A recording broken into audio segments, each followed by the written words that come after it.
Ouna, bonjour. Bonjour. Et merci d'avoir accepté notre invitation sur le salon de l'anniversaire de l'association Sur les pas d'Hypatie. J'ai envie de dire que tu es au sein de notre association le filtre poétique, le filtre de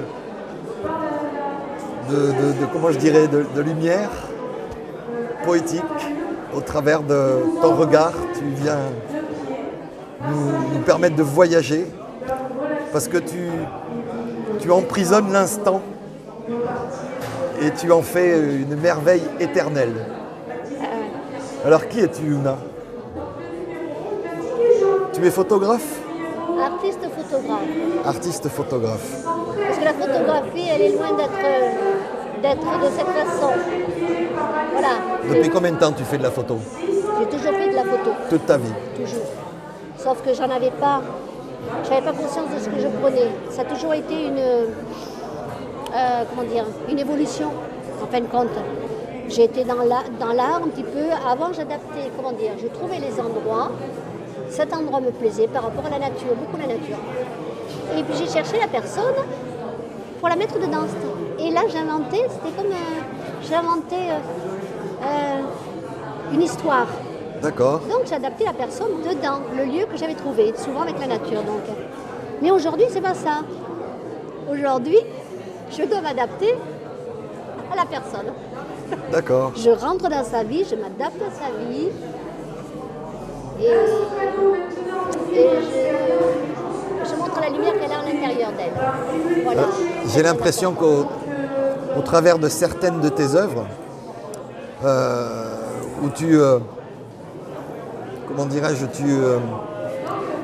chopes un instant et quand tu travailles cet instant, on y voit plusieurs histoires. Alors j'ai envie, à ta droite, tu as par exemple une photo où l'on voit une porte sur main gauche, un Porsche, et sur main droite, si on regarde bien, c'est une autre porte avec un mur qui a été détruit sans doute par le temps. Mais au premier regard, tout le monde y voit une vierge. La statue de la Vierge. J'irai plus loin. Je me dis que l'enfant est là. Qui est Jésus qui est là aussi? Adolescent sûrement. Mais bon, la ceinture, elle... Voilà. Et elle n'est pas toute seule. Ce qui veut dire, tout à l'heure quelqu'un me l'a fait remarquer, ils étaient deux, c'est le couple. En fait, Marie et Jésus. Mais là, c'est un banc. Un banc, on n'y est jamais seul. Oui. Donc, c'est un couple toujours sur le banc. Pour l'instant, il n'y a personne. Mais donc, on est dans le couple. Le couple, il n'est pas encore là. Mais là, voilà. C'est vraiment... C'est le couple sacré, en fait. Et ça, c'est mon histoire.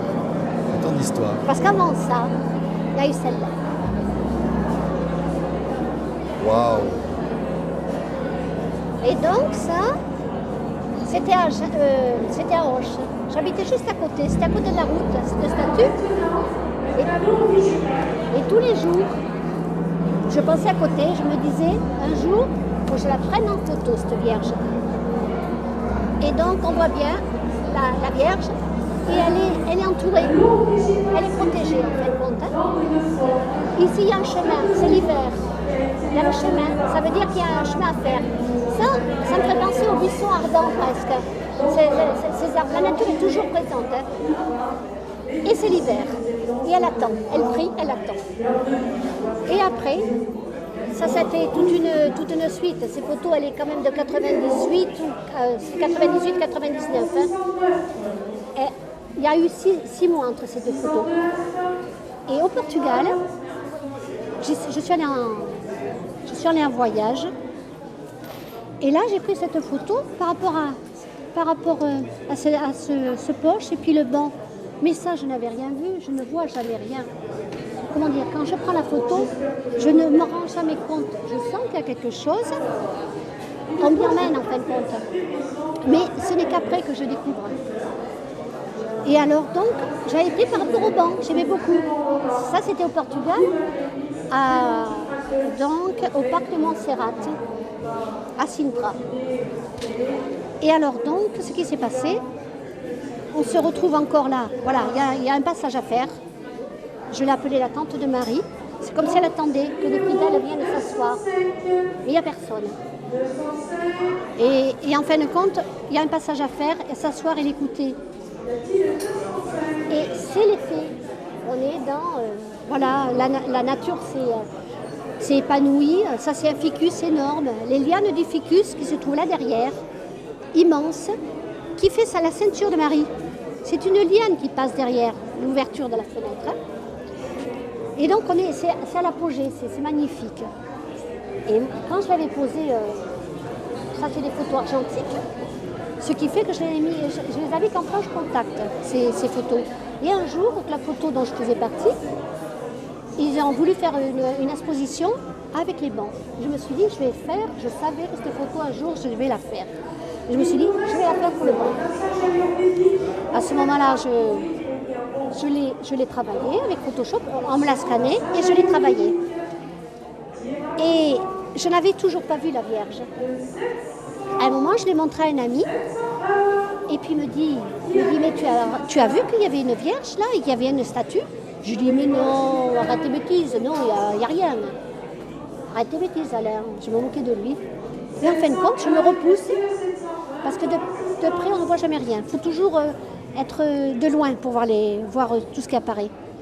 Et donc, je me repousse et là, je me dis, ah, c'est vrai, tu as raison, c'est très bizarre, oui. On dirait qu'il y a une statue et on dirait même qu'elle est posée sur le socle. Alors, je l'ai éclairée, c'est tout. Elle était déjà en noir et blanc et je l'ai juste fait un petit peu plus en lumière. Voilà, ça c'était très important. Et je me suis dit, mais c'est bizarre, pourquoi il y a une Vierge là, pourquoi Marie est apparue? Donc, toujours sur Facebook, où je mets mes photos, il y a des personnes qui m'ont dit, mais c'est bizarre, pourquoi dans cet endroit, c'était quoi cet endroit, pourquoi cette chapelle, pourquoi elle est là? Donc j'ai fait des recherches sur Internet et j'ai compris que c'était pas pour rien qu'elle était là. C'est un lord, je ne sais plus en quelle année, qui a acheté ce domaine, qui a acheté ce domaine par rapport juste à cette chapelle qui est abandonnée. Et en fin de compte, après il a fait un jardin avec des plantes exotiques du monde entier et il a fait en hauteur le palais de Montserrat, qui est magnifique. Donc, mais au départ, c'était cette chapelle qu'il avait appelée. Et elle avait été dédiée à Notre-Dame de Montserrat. Notre-Dame de Montserrat, c'est la Vierge noire. D'accord. C'est énorme. C'est énorme. C'est énorme. Oui.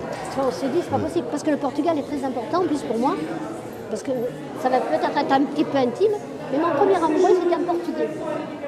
Oui. J'ai eu un enfant que je n'ai pas pu garder, j'avais 17 ans. Donc automatiquement, le Portugal, il y a vraiment quelque chose de fort avec le Portugal. Oui. Oui.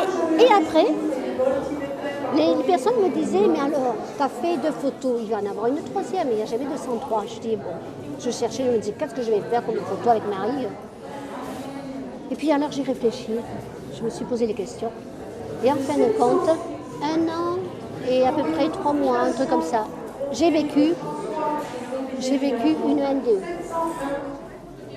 Donc je suis allée dans la lumière. Oui. Et donc en fin de compte,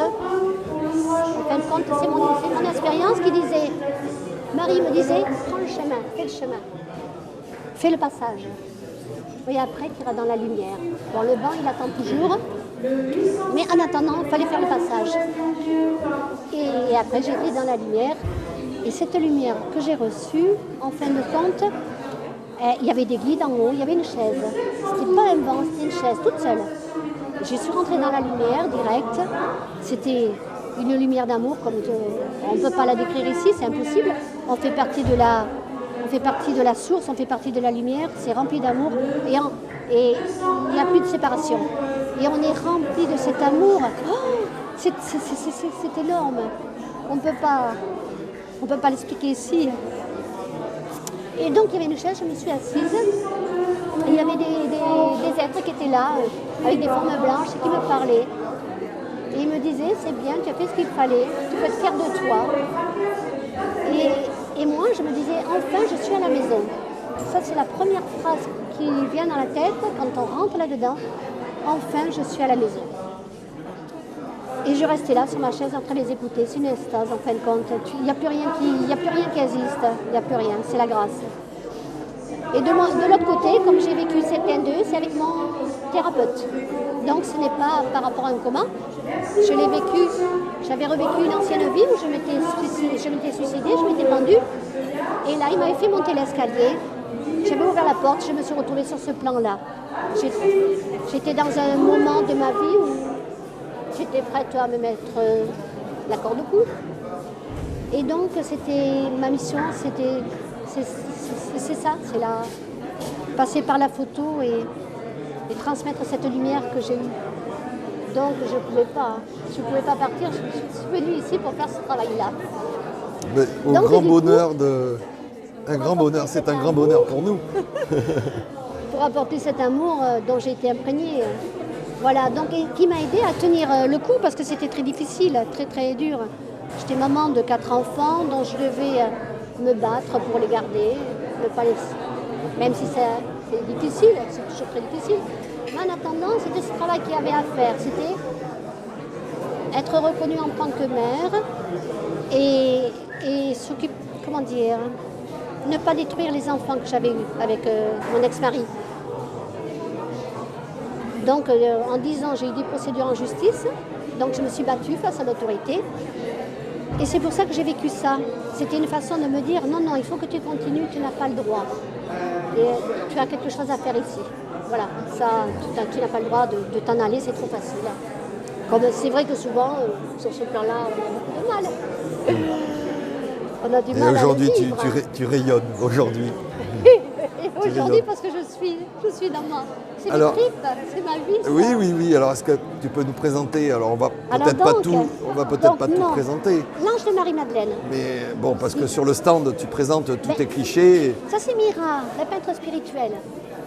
Alors, elle habite à la Côte de Jor. Mira, beaucoup de gens la connaissent. Elle fait de la peinture spirituelle. Elle fait aussi des enluminures et tout ça. Et donc, elle est devant, je l'ai appelée le commencement du monde. Parce que Mira, pour moi, c'est magnifique, c'est très spirituel. Ça. Pour chaque racine, elle a quand même une orbe là, au bon endroit. Cette orbe, elle est énorme. D'accord. Et elle est alignée, vraiment dans son alignement, face au monde. Ah oui. Ça, c'est avec... Alors, je fais un peu le... Oui, la cathédrale de Chartres, regarde. Ça, je l'ai prise au moment en été quand il faisait c'était la lumière le soir. Ils mettaient de la lumière ils projetaient la lumière sur la cathédrale. Donc, c'est ça là qui est importante. Parce que quand je me mets devant cette photo, le vitrail, on dirait qu'il m'hypnotise. Et on m'a expliqué qu'à Chartres, le plus important, c'est ce vitrail. Donc, il y a tout, c'est comme s'il jaillissait. Tout le reste, c'est comme si le vitrail était... Oui, un grand spectre de lumière qui vient nous... Très spécial, comme si nous inonder. Il hypnotise, voilà. Là, ce vitrail, il m'hypnotise. Ouais. C'est la seule photo qui me fait ça. Hein. Ah oui. Et c'est Chartres. Alors, je parcours un peu. Bon, sur le salon, tu présentes un peu tous tes clichés. Bon, il y en a un qui m'a particulièrement attiré. Ça, c'est le commencement du monde. Ça, c'est la messagère de la paix. Elle me fait penser à une colombe. Et c'est une tourterelle. Ah oui. Et on dirait qu'elle est là, qu'elle s'est posée. Et elle me disait, regarde, prends-moi en photo. Et ça, c'est des petits moines, je ne sais pas, des petits oiseaux qui étaient marrons autour. Ils s'envolaient, ils étaient partout. Mais elle était dans son alignement. Et le bleu, en plus, le bleu est très important. C'est la communication, c'est la couleur de Marie aussi. Mais là, vraiment, on est dans, je dirais, c'est encore un état de grâce. Et c'est l'oiseau qui est porteur de ça. Oui, alors les oiseaux, il y en a un au-dessus aussi. La mésange. Qui est magnifique, ce cliché. Oui. Alors, ça ne rend pas bien à la caméra, bien entendu. Mais avec mes yeux, je peux témoigner que les contrastes, les couleurs, le travail que tu apportes après le cliché. Le travail, alors j'allais dire au développement, c'est plus un développement aujourd'hui, c'est un travail sur Photoshop ou sur des outils comme ça. Au lieu du labo, voilà. Moi je faisais mes photos en laboratoire avant, je les développais moi-même. Maintenant, je suis passée à Photoshop. C'est différent, mais c'est toujours... Toujours de la création. De la création, parce que les gens partent du principe que maintenant que tu es avec Photoshop, c'est de la retouche. Mais sous le labo, il y avait de la retouche aussi. Et oui, mais derrière la Pas la retouche, même chose. il faut un cerveau imaginaire. Il faut la création, il faut le don et du travail. Et Mais bien il sûr. faut énormément d'imagination et de création Et bien sur sûr. la création. C'est Et pas, la beauté, toujours la beauté. c'est pas l'outil qui fait l'objet. Non, ça aide. Tu vois, ça aide. Et en fin de compte, c'est apporter ce monde, il manque cruellement de beauté et d'amour. Donc à travers ces photos, c'est montrer tout ça. Parce que ça nous élève. La beauté élève. Ouais. Donc quand on voit ça, c'est comme si ça rentrait en nous et ça nous transporte ailleurs. Tout à fait. Et Et en tout cas, comme c'est ce là- que ça me fait C'est ça. à moi. Alors, je te disais, un des clichés qui attire le plus Vas-y. sur ton stand et qui, moi, m'a attiré en tout premier, c'est ce cliché-là. Voilà. Parce qu'il est vraiment énigmatique. Il est énorme celui-là. On dirait une pyramide Oui, d'un autre temps, ou presque sur une autre planète. tout à fait. Et en réalité, tu m'as expliqué que, En au effet, fond, ce n'est pas une pyramide. ce n'est pas une pyramide. C'est Tu une as illusion photographié. d'optique. Ouais, c'est une illusion d'optique. Ce qu'on m'emmène toujours, des choses qu'on ne voit pas, ils vont le mettre dans un autre sens. Comme on dit, ce qu'on m'envoie en fin de compte, hein, ce qu'on me permet de prendre. On va l'envoyer d'une façon pour que ça fasse le message en fin de compte. C'est des messages tout le temps. Et là, c'était en Égypte. Donc, et c'était dans ce temple où Ayet Ayad, c'est une chanteuse de chants sacrés. Donc, Ayet Ayad est très reliée aussi aux Hathors. C'était le temple de Dendera. D'accord. Donc, Et ça, c'est le plafond C'est et donc, c'est ça, un plafond c'était dans que l'on une voit salle. D'accord. C'était dans une salle où j'avais demandé à Ayet donc elle s'était mise à chanter. Et au-dessus, il y avait ce puits de lumière. Donc c'est Ça, un le puits de plafond. lumière. Ça, c'est le plafond. Voilà, c'est le plafond. Et c'est un puits de lumière, et c'était dans la salle qui était dédiée à la résurrection d'Osiris. Tiens donc. Et alors, c'est très marrant, parce que moi, quand je prends les photos, je vais très très vite. Donc, je ne peux pas m'arrêter aux détails. Oui, oui, oui. Voilà, donc il y a des choses que je vois, donc je prends. Il y a des choses après qui me sont révélées avec l'ordinateur. Et alors donc, sur ce puits de lumière spécialement, ils ont sculpté Osiris. D'accord. Alors, ce qui est incroyable, je n'ai pas rajouté, j'ai juste accentué les couleurs. Mais le violet, on sait que c'est la couleur spirituelle. Ouais. Donc, tout est en violet. Il est là couché, dans la pyramide, et la lumière, elle est blanche. Ce qui fait, c'est comme s'il devait s'élever, en fin de compte. Il s'élevait vers la lumière, dans sa pyramide, avec les ailes d'Isis qui sont là. Parce qu'autour, le plafond, il y avait du doré, puis du bleu comme le lapis lazuli. Et du bleu. On sait très bien que c'est leur pierre, c'était leur pierre, avec la cornaline. Et Isis est autour. Ouais. Donc c'est très symbolique, Ouais. toujours très symbolique. C'est magnifique. Je fais le tour un petit peu de tous tes, Et là, il y a deux tes cœurs, clichés. comme le yin et le yang. On est où là? On est sur Arcachon? Oui, sur le banc d'Arguin. Le banc d'Arguin. Oui, sur le banc d'Arguin. Je sais, voilà, au-dessus, avec un avion. J'étais dans un avion, petit avion avec un ami. Et là, j'ai pris le coucher de soleil. Mais je n'avais pas vu, moi, ça. Et après l'ordinateur, je me suis aperçue. Il y a un cœur. Et là, il y a l'autre cœur. Comme le yin et le yang. Il y en a un qui est blanc. Et l'autre, c'est comme s'il avait... il avait des... Comment on appelle ça dans le cœur, tu sais Comme s'ils étaient intriqués. des vaisseaux. Oui, oui. Voilà. Mais il y en a un qui est blanc. Ouais. Et ils sont imbriqués l'un dans l'autre. C'est incroyable. C'est Et la magnifique. lumière tombe juste dessus. C'est incroyable. Chaque incroyable. fois, moi, je Mais suis tous tes surprise. clichés sont magnifiques. C'est- Tous tes clichés racontent une histoire. On pourrait Ça rester raconte, des, voilà, ça des raconte heures. des Et histoires. alors, pour finir, Ouna, j'ai envie de Et dire... l'invisible. Oui. L'invisible, ce qu'on ne voit pas avec nos yeux, la photo, ils me permettent de les voir. La photo, cette photo, quand tu la vois en vrai, tu n'as rien.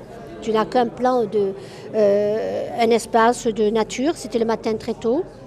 Avec des rayons de et- soleil, de Oui, lumière. à ce moment-là, j'étais en train de faire, je faisais l'expérience de prendre les orbes en photo. Et je me disais, comment c'est ces orbes? Comment je peux les prendre? Donc, je prenais tout ce qui était avec la lumière. Mais je ne savais pas, moi, ça. Et en fin de compte, devant mon ordinateur, je regarde, je scrute.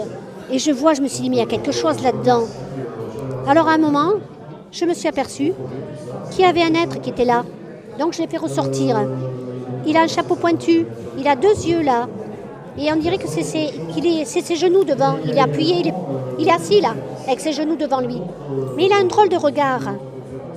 très spécial. Il a de drôles d'yeux. Il n'est pas vraiment humain, il me semble. C'est une créature qui est... Là, tu as un profil, avec un petit chapeau. on dirait. Il rigole. Il a les sourcils, l'œil. Il a même l'oreille, là. Un grand profil. Et le petit chapeau. Moi, je vois quelque chose. Il est mignon. Et là, il y en a un autre. Il est différent, celui-là. On dirait qu'il est agenouillé. Là, c'est sa tête avec... il a un petit survêt, quelque chose qui lui couvre la tête. Et il se cache. Donc, c'est les êtres de la nature, Oui. tout simplement. Oui. Bon, comme le petit bonhomme bleu et l'arbre, l'énergie de l'arbre. Parce que les énergies, elles sont là. Donc, dans cette photo, c'était au même endroit, le même jour que celui-là, de la photo précédente. Je m'amusais toujours à prendre en photo avec la lumière. Et là, il y a eu sur l'ordinateur, je me suis dit, mais c'est bizarre, c'est quoi? C'est un petit être. Un petit personnage. Oui, c'est un être de la nature aussi. Un petit, je ne sais pas comment on peut les appeler, il y a plusieurs noms en fait compte. Hein. Mais il a un petit chapeau bleu, il a un petit pantalon bleu. Alors, quelques secondes avant, il n'y a rien. Sur la photo avant, il n'y a rien. Après, il apparaît. L'autre photo après, tout se désagrège, tout part de tous les côtés. Ça révèle. Ça reste pas. Ça reste pas. Et alors pour finir, Ouna, j'ai envie de... Mais l'arbre, attends, montrer. juste Dis-moi. l'arbre. Ah, l'énergie de l'arbre. Je ne l'ai jamais vu nulle part. C'est très important, l'énergie de l'arbre. Attends, où est-ce qu'il est? Est-ce qu'il est là? Il est là-bas en bas. Regarde-le. Il est très important. Voilà. Alors là, ça c'est l'arbre maître de la forêt. J'ai les néons en plein.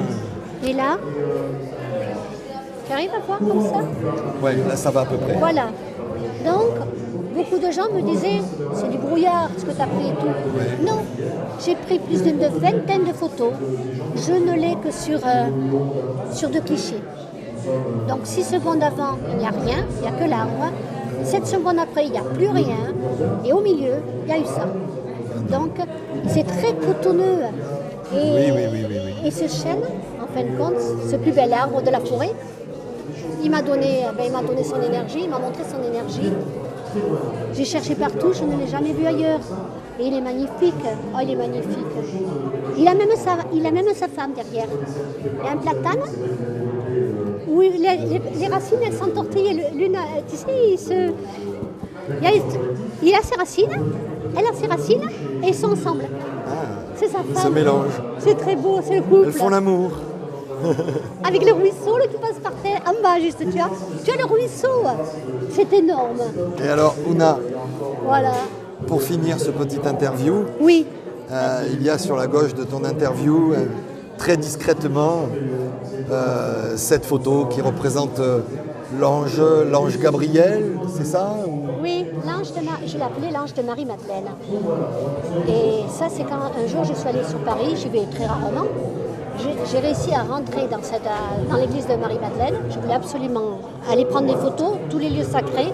Je suis appelée à aller dans tous ces lieux-là.